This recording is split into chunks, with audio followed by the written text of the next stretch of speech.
subscribe to our channel and hit the bell icon so that you know when live we go. Hello and welcome to Rao's IAS DNS session. We are going to have a discussion on today's newspaper, The Hindu, Delhi edition, dated 14 July 2022. We shall take up important articles from the perspective of civil service examination and discuss them as per the demand of the exam. There is an article on page number 1. India ranks 135 out of 146 countries in Gender Gap Index. See, the index is properly called as Global Gender Gap Index. The Global Gender Gap Index, it was first introduced by World Economic Forum in 2006 to benchmark the progress towards gender parity and compare countries' gender gaps across 4 dimensions. The 4 sub-index in the Global Gender Gap Index are economic participation and opportunity, educational attainment, health and survival, and political empowerment. Within each sub-index, there are various indicators which are used and then they are weighted to come to a number for each sub-index.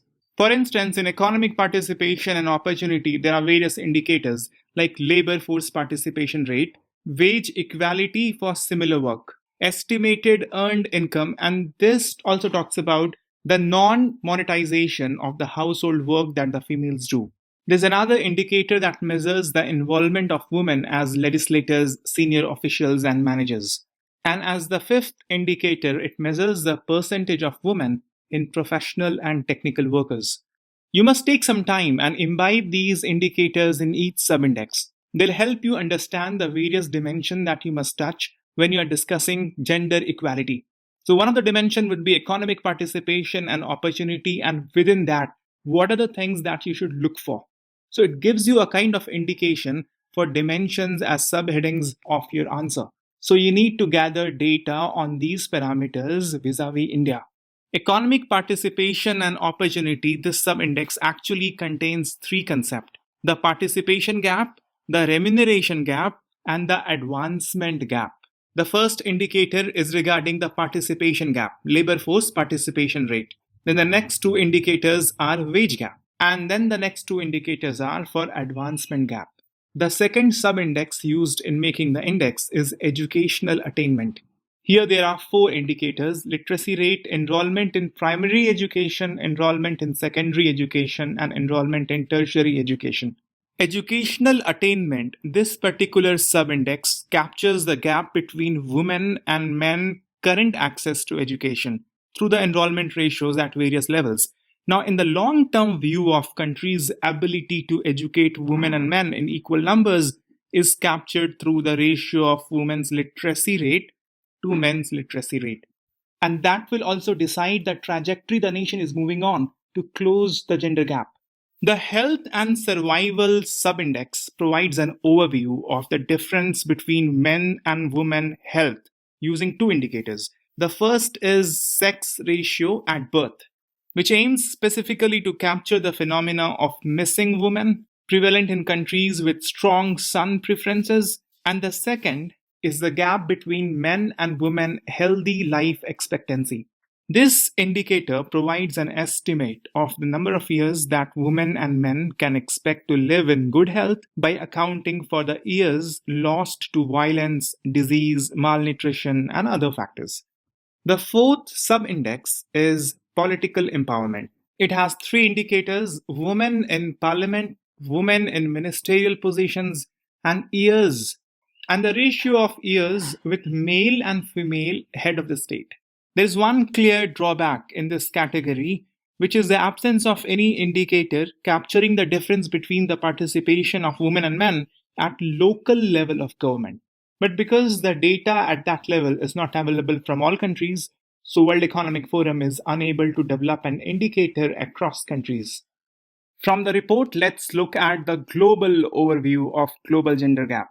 First of all, the most important number that you should catch from this report is that the global gender gap presently is 32%. The report mentions that the global gender gap has been closed by 68.1%, so around 32% of gaps still exist. If we look at the 4 sub-index that we have seen previously, globally the worst performance is in political empowerment. The global political empowerment gender gap is 77.6%. Gap in economic participation and opportunity is 40%. Educational attainment gender gap is 4.7%, and health and survival gender gap is 4.3%. So we can say that socially the gap is less, but politically the gap is enormous, and economically also the gap is substantial. What is also important to observe that the gap is not closing at any substantial rate. Progress towards closing the gender gap has been stalled in most countries, and only 30 out of 145 economies covered in both editions of 2021 and 2022 have made progress in closing the gender gap by at least 1%. So the report estimates if things goes on at this rate, then it will take 132 years for the world to close the global gender gap. This is the average year. Some countries would take it 15 years, some countries will take 200 years. Iceland has topped the index with 90.8% of the gender gap closed. Other Scandinavian countries, Finland at second position, Norway at third position, and Sweden at fifth position. Ireland is at ninth position. Germany is a new entrant in top 10 at 10th position. You must take a special note that sub-Saharan African countries like Rwanda, it is at sixth position. Namibia, it is at eighth position.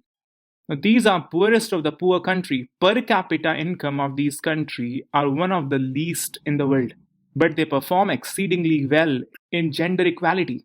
If we talk about South Asia, which is one of the regions mentioned in the report, gender gap has been closed only by 62.3%.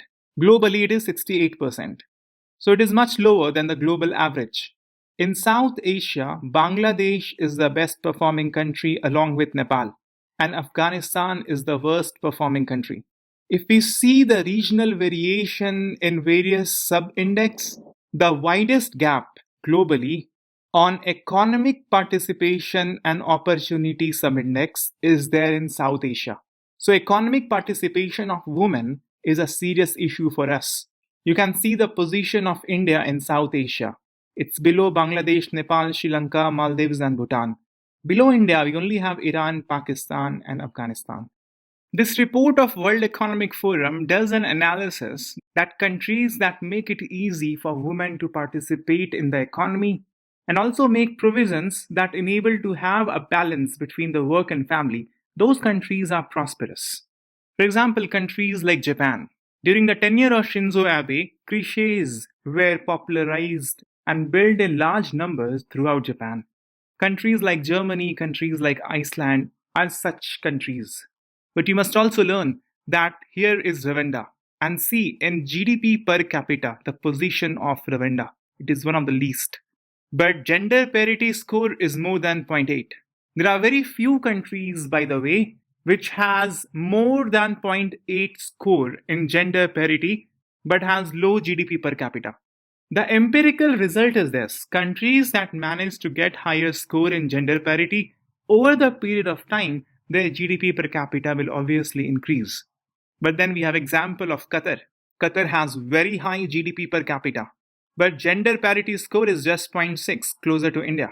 So it can also be said that to increase gender parity score, GDP per capita is not the deciding factor.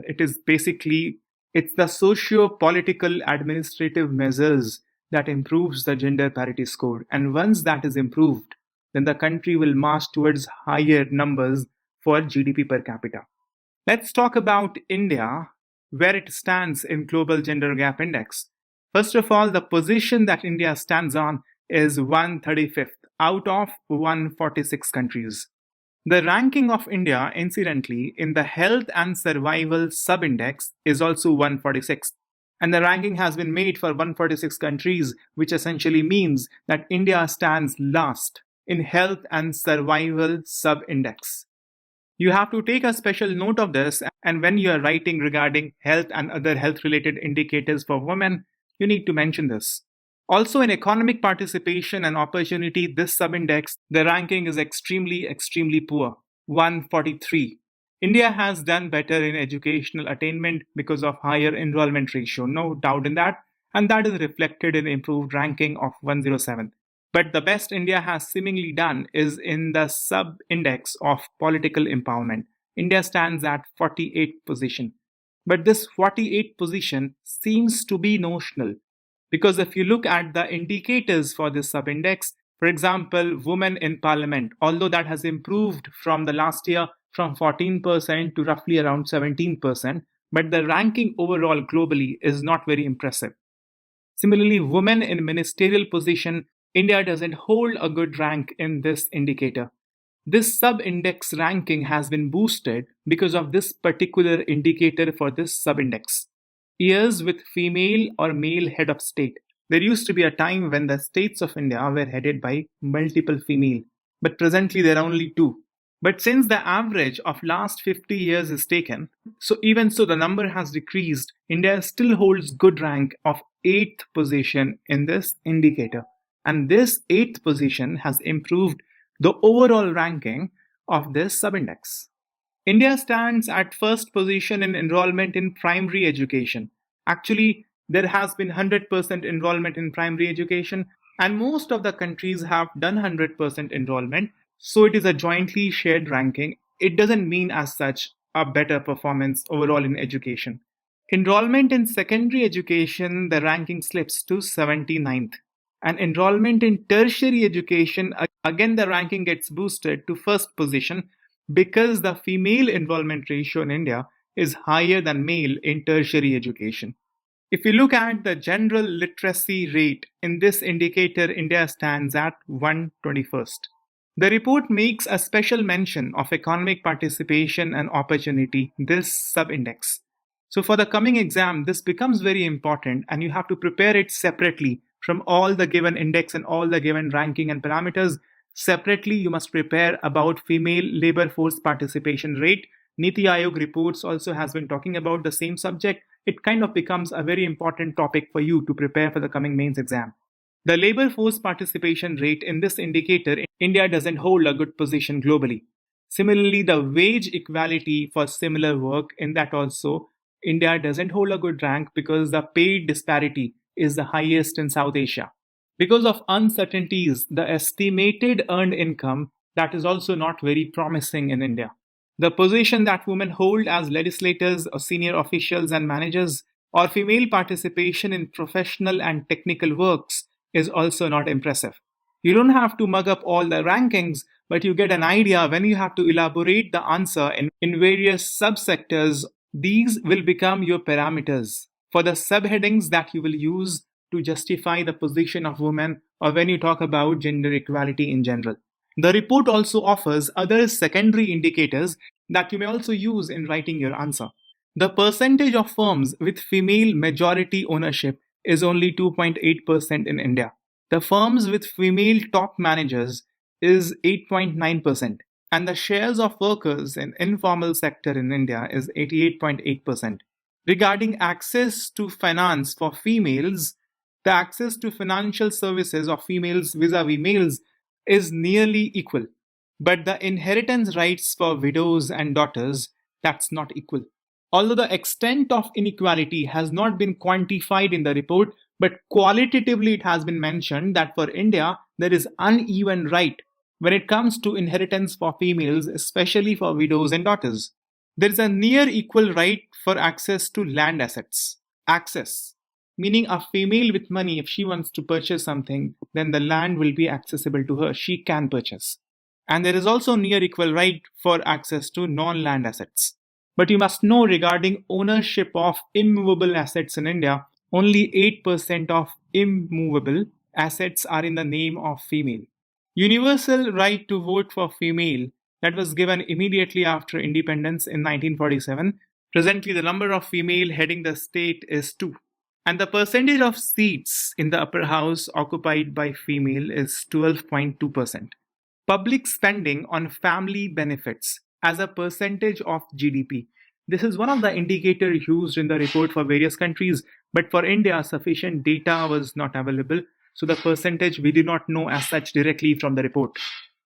The report highlights that the family planning need of women from 15 to 49 years of age has been unmet for 12.9% of females. 21.5% of females have early marriage. And the mean age of women at birth of the first child is 27.4 years. It will require for you to spend some time and memorize these numbers and these sub indices and indicators, but it will be worth doing it. Using them, you can write very rich answers in various GS papers. The report highlights that the percentage of women meeting gender violence in their lifetime is 28.7% in India. 81.4% females have institutional deliveries, and maternal mortality rate, which is the number of death of mother for 1 lakh live birth, is 145. The fertility rate in India mentioned in the report is 2.2. Report also highlights that the right to divorce is uneven in India, but the reproductive autonomy is near equal, access to justice is also near equal, freedom to movement is near equal, and the length of parental leave in India, we do not have paternal leave, but the maternal leave has been increased to 26 weeks, which amounts to 182 days, which is good if we look at the data globally. These are the general indicators and sub-indicators used to create the global gender gap index. Everything is not given equal weightage, but we will not get at all into the methodology as to how the final index is created using all these sub-indices. For the exam perspective, you need to have general awareness of these areas which are used to study gender equality. Now you see, the topic doesn't end here. There are various aspects that you have to expand and prepare sectorially. For example, you know that we stood last in health and survival. So in the coming days, the newspaper would be flooded with articles concerning this. You also see that we are not doing very well concerning economic participation and opportunities given to women in economic areas and leadership opportunities. For instance, women in parliament, women in ministerial positions, women as legislators, senior officials, and managers. In these areas, the ranking of India is not encouraging. So in the coming DNS, as and when the articles comes about, different aspect of this report will be covered. Today, we shall cover one aspect elaborately, which is important for your exam, the issue of leadership opportunity given to women in India. Let's try to answer this question. Why do we need more women in political leadership? First of all, on the most fundamental level, this is a question of democratic representation. Women constitute around 50% of population. So by virtue of only this, they must be represented in the leadership position. But if that does not sound convincing to people, we can go on giving more reasons. For example, women bring more perspective and experience to politics. It has been amply documented that when women faced with the exercise of power, women tend towards cooperation rather than competition. So women's leadership becomes extremely important for harmonious development of society, and it becomes extremely important in conflict resolution.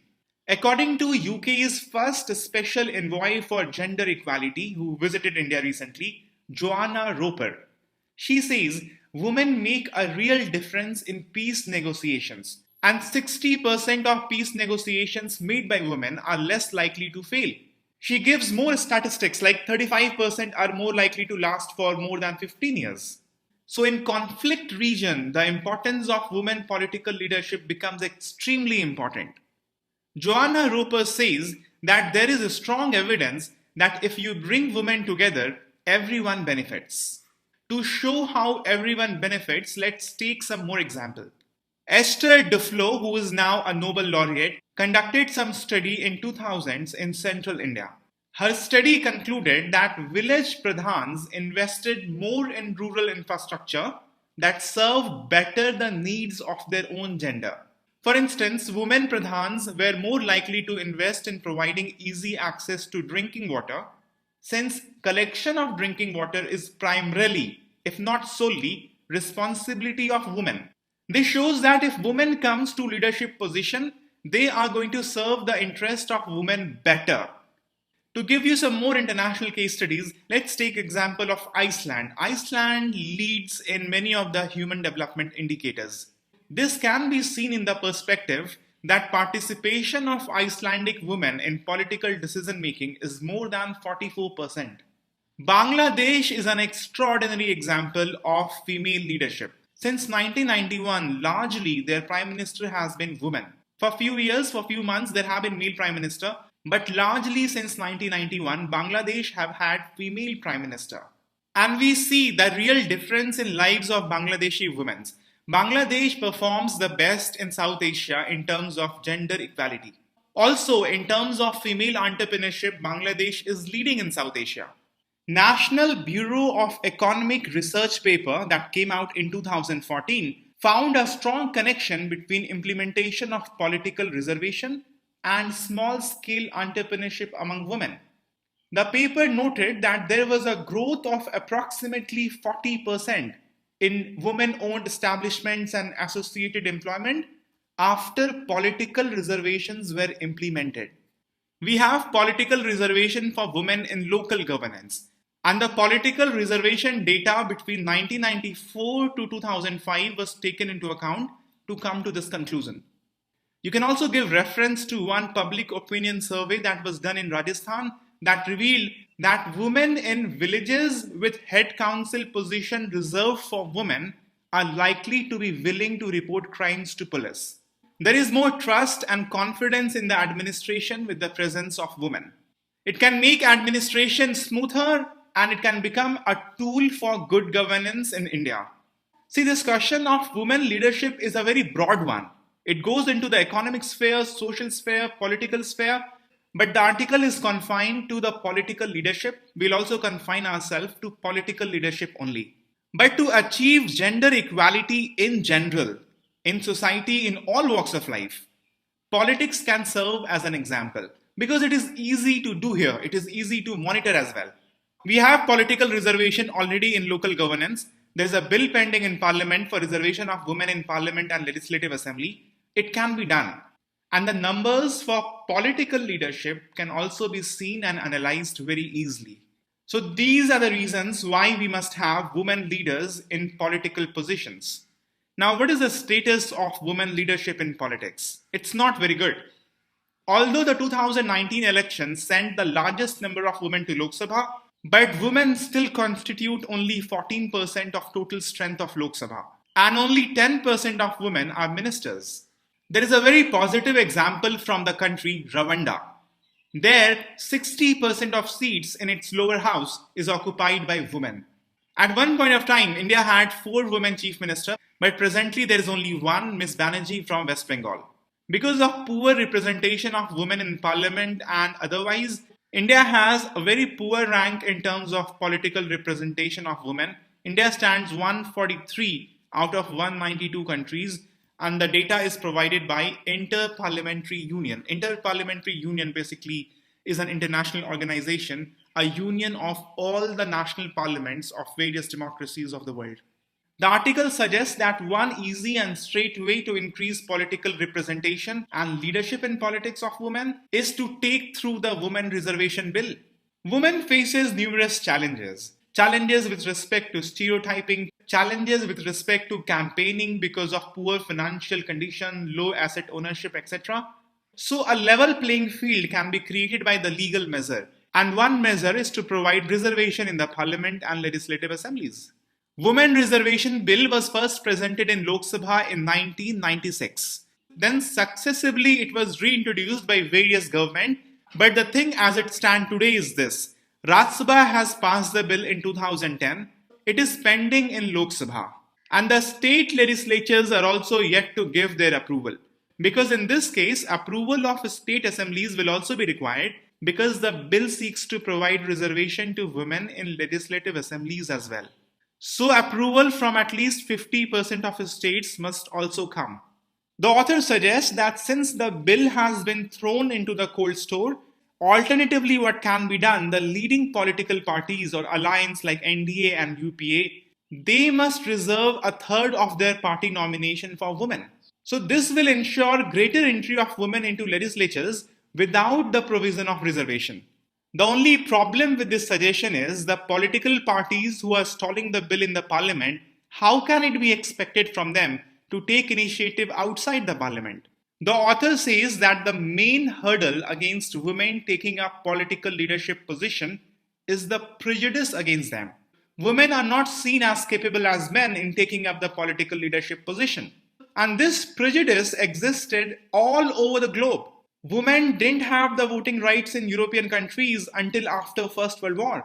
And many countries like France gave the voting right only after Second World War. There was the problem of prejudice. Women were not seen fit for the task. This prejudice was broken during First World War in Europe. When most able-bodied men, the healthy men, went in the battlefield to fight the war, women had the opportunity to show their mettle, to show that they are good enough, to show that they are at par with men, to show that they can take activities that were solely preserved for men earlier. Women started to go to factories, work on the factory floor just as men, which was unimagined before. In Europe, the war created this opportunity for women, and women proved their mettle. And this broke the anti-female bias, and this was partly responsible for women earning the right to vote in European countries. A similar example comes from Bangladesh. As we have talked before, that since 1991, Bangladesh has seen mostly female prime minister. And this had huge impact on the nation. Bangladesh today stands at 7th position globally in political empowerment of women. When you see a female leading the nation, then there is no question of stereotyping that females are not fit for the task. It breaks down the stereotype in the society. And once that is broken down, then equal opportunity is created for women. In India, although we have had many female chief ministers, we also had a female prime minister, Miss Indira Gandhi, but that kind of strong leadership from female has not come yet. And there is no chance of having a crisis like Europe had, where female will automatically take up the leadership position. So in case of India, to break up the stereotype, female have to be brought to the leadership position through the means of reservation. And once they will come up to the leadership position, that will decrease the bias among the voters. And automatically that will increase the percentage of female politicians contesting and winning elections. And in the longer run, maybe quotas may no longer be necessary once this biasness stereotype is broken down. There is an article on page number 12. India has achieved clean energy targets 9 years before the deadline. When was the deadline? Deadline was in 2030. So we actually have achieved it last year itself. In COP21, the Conference of Parties meeting 21, India gave its nationally determined contribution, NDC. Here one of the target was that 40% of energy consumed will be from non-fossil fuel sources. The total installed energy capacity of India is roughly around 400 gigawatt. So the 40% of this would be around 160 gigawatt. But last year in the Conference of Parties 26, Prime Minister Modi raised the NDC target from 40% to much higher figure. He raised the target of non-fossil fuel energy capacity to 500 gigawatt by 2030. Now, as per the number given by the Ministry of Power in March this year, we have the installed capacity of renewable energy of 152.9 gigawatt. This is as of March this year. This includes large hydropower as well. You see, the thing with large hydropower energy is that a lot of trees and forest area has to be cut down. So many a times it is not considered as a renewable source of energy. With that strict definition, this number will go down. But if we include large hydropower as well, then the total installed capacity in India as of March 2022 was 152.9 gigawatt. Of this, 50.78 gigawatt is solar energy, 40.13 gigawatt is wind energy, 10.63 gigawatt is biopower, 4.84 gigawatt is small hydropower, and 46.52 gigawatt is large hydropower. You must take a note that in the category of renewable energy, the highest amount of energy from a singular sector comes from solar energy. Apart from this, around 153 gigawatt, 72.6 gigawatt capacity of renewable energy is being constructed presently. And as per the information given by the ministry, 21.11 gigawatt were in the process of bidding in March this year. So if you look at this number, India crossed the 40% target last year itself. Apart from this, India is also set to add 27,000 kilometers of interstate power transmission network by 2024. And we already have 6,500 kilometers of power transmission line so far. This 27,000 kilometer of power transmission line interstate, this holds significance because if we have to reach to 500 gigawatt of non-fossil fuel electricity generation capacity in the country, then these transmission lines are crucial. There's a small article on page number 1. Oppo India gets DRI notice on duty evasion. DRI, the Directorate of Revenue Intelligence, has served a show cause notice to Oppo India demanding custom duty amounting to rupees around 4,000 crore. From the perspective of prelims examination, you should gather some information for DRI, Directorate of Revenue Intelligence. First and foremost, it was constituted in the present form as it exists today in 1957, although the precursor body to this came into existence in 1953. Directorate of Revenue Intelligence is the apex anti-smuggling agency in India.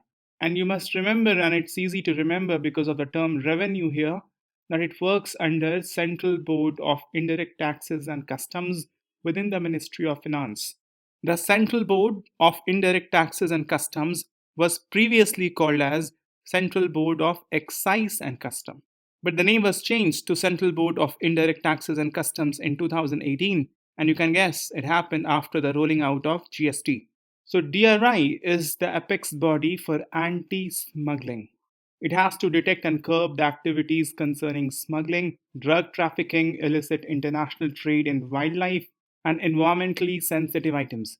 It also deals with combating commercial frauds related with international trade and evasion of custom duties. DRI is also the lead agency for Anti-Smuggling National Coordination Center, and it is also part of National Authority Chemical Weapons Convention, which is housed within the Cabinet Secretariat. TRI obviously will be part of any team like Special Investigation Team on Black Money, the Task Force on Shell Companies, Multi Agency Center on National Security, and the Ministry of Home Affairs Special Wing on Left Wing Extremism Financing, and other such bodies. In 2019, Ministry of Finance released a postage stamp to commemorate the distinguished service and the revered contribution that the Directorate of Revenue Intelligence has given to the nation.